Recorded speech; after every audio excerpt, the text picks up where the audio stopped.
হাত মারা চ্যালেঞ্জের সব থেকে খারাপ সিচুয়েশন হলো রিল্যাপস হয়ে যাওয়া। প্রচুর ভাইরা জানিয়েছেন যে এই জার্নিতে তারা নিজেকে কন্ট্রোল করতে না পেরে পুনরায় পিচকাই নিয়ে খেলেই ফেলেছেন। কিন্তু এখন প্রশ্ন হলো যে এই হেরে যাওয়ার পরে কি করা উচিত। আমি পার্সোনালি চাইবো না যে আপনার সঙ্গে এমনটা হোক, কিন্তু এই ইন্টারনেট সোশ্যাল মিডিয়ার যুগে বারংবার এমন কিছু জিনিস আমাদের সামনে চলেই আসে যেগুলো দেখার পর ম্যাক্সিমাম লোক রিল্যাক্স করেই ফেলে। আর তখন মনে প্রশ্ন আসে যে আবার কি আমার প্রথম থেকে জানা শুরু করতে হবে? আর একবার রিল্যাক্সের ফলে আমার এতদিনকার নো পিয়ামোর সমস্ত ফায়দা কি শেষ হয়ে যাবে, যার জন্য এতদিন ধরে আমি এত কষ্ট করলাম? আর এই কোয়েশ্চেনে ক্লিয়ার অ্যান্সার না পাওয়ার ফলে মাইন্ড ইরিটেট হয়ে যায়। আর ওই সিচুয়েশনে অনেকেই কিছু বুঝতে না পেরে পুনরায় প্রন মাস্টারবেশন অ্যান্ড অর্গাজমের সাইকেলে জড়িয়ে পড়ে। তো এই সমস্ত প্রশ্নের উত্তর আপনারা আজকের এই ভিডিওতে ক্লিয়ারলি জানতে পারবেন। এছাড়াও আপনার মনে যদি অন্য কোনো প্রশ্ন থাকে তাহলে সেটাও আমাদের কমেন্ট বক্সে জানাতে পারেন। তো চলুন আজকের ভিডিওটি শুরু করা যাক।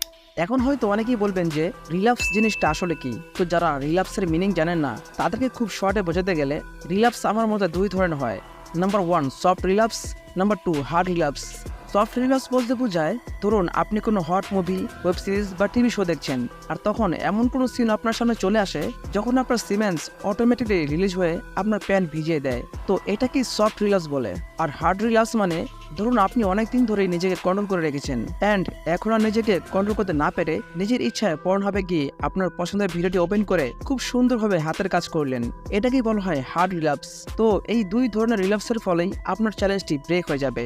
অর্থাৎ যদি আপনি 30 দিন নো পিয়ামো কমপ্লিট করে 31st ডেতে রিল্যাক্স করে ফেলেন, তো আপনাকে পুনরায় নো পিয়ামো জার্নি প্রথম থেকে শুরু করতে হবে। আর এখানে আমার রিল্যাক্সকে দুটি ক্যাটাগরিতে দেখানোর কারণ যাতে আপনাদেরকে সহজে বোঝাতে পারি যে শর্ট রিল্যাক্সের ফলে কম লস হয় এবং আপনি মেন্টালিও কম গিল্টি ফিল করতে থাকেন, যাতে পুনরায় নো পিয়ামো চ্যালেঞ্জ শুরু করতে আপনার জন্য সহজ হয়। আর হার্ড রিল্যাক্সের ফলে আপনার মেন্টালিটি অনেক বেশি লস হয়ে যায়, যার ফলে আপনি অনেক বেশি গিল্টি ফিল করেন। আর তখন আপনার মাথায় এমন সমস্ত ভাবনা আসতেই পারে যে একবার যখন মাস্টারবেশন করেই ফেলেছি, তো দ্বিতীয়বার নো পিয়ামো করার আগে কয়েকবার মজা নিয়েই নেওয়া যাক, যেটা একেবারেই ভুল ডিসিশন হওয়ার সাথে সাথে একটি বড় ধরনের ট্র্যাপও বলা যায়। সো এই ফাঁদে পা না দেওয়াই আপনার জন্য বেস্ট। এন্ড সবশেষে এটাই বলবো, রিল্যাপসের পরে ভেঙে পড়া বা ডিমোটিভেট হওয়ার কোনো কারণ নেই, বিকজ রিল্যাপসের ফলে নো পিয়ামো সম্পূর্ণ নষ্ট হয়ে যায় না। এনার্জি কনফিডেন্স লেভেলের কিছু লস হয়েই থাকে, কিন্তু সেটাও নেক্সট এক উইকের মধ্যে রিকভার হয়ে যায়। যেমন ধরুন আপনি এক সপ্তাহের মধ্যে 2 কিলো ওয়েট লস করার টার্গেট নিলেন আর 1.5 কিলো ওয়েট লস করেও ফেললেন, কিন্তু তার পরের দিন লোভ সামলাতে না পেরে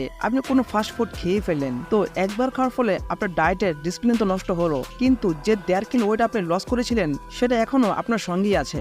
অর্থাৎ একবার ডায়েট ভাঙলে আপনার ওয়েট কিন্তু সঙ্গে সঙ্গে বেড়ে যাবে না, কিন্তু আপনি যদি এই কাজটা বারবার করতে থাকেন তাহলে আপনার সেই বেনিফিট উল্টো লসে বদলে যাবে।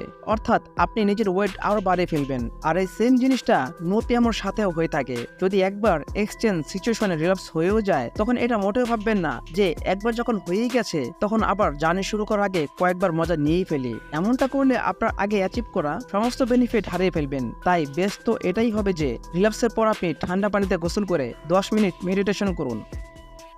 তো আজকের ভিডিওটি আপনার লাইফের জন্য একটু কাজের মনে হলে লাইক করুন, শেয়ার করুন আপনার বন্ধুদের সঙ্গে।